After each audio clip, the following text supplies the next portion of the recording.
ejo nari ndi kubabwira kuri stories za Kenison ndetse n'umuntu bita Juno, ariko abantu benshi ku mbuga nkoranyambaga batangiye kumbwira ku muntu bita Bushali na Kevin. Impamvu bana bimbazaga nuko nagiye mbabwira ko Bushali na Kevin nta wundi muraperi ubaza hafi, bano batipe already nyine bamaje ko abantu badanje ugendeye ku bigwi, uburyo society bafata ndetse n'amakonseri bagiye bakora.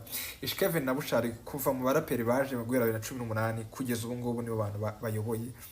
Rero ahantu hambere batandukanye za bano batipe bose n'abahanzi badanje gusa, ariko buriya Bushali kintu Bushali Kevin cyambere, Bushali society muhereza credibility nyinshi bitewe nuko nyine yaje bwa mbere. Buriya umuntu nyine hari akantu tugira mu Rwanda, buriya karite ni ikintu cyaje mbere, kandi nyine buriya Bushali no mugeye mucenja cyane kurusha Kevin, kubera ko Bushali ari mu bantu bagaruye rap ku isoko.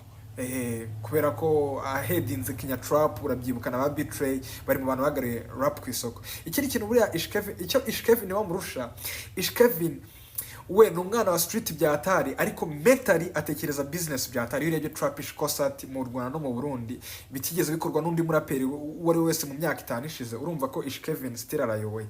Ikindi kintu buriya Bushara Kevin, Bushara agira indirimbo ya career ya danje buriya kugasima na za nitwebe, ni indirimbo nyine zakonvetse imihanda zose kurusha indirimbo za Kevin. Zabaye indirimbo nziza ariko ntabwo ziri kuri calibre nk'iya Bushari.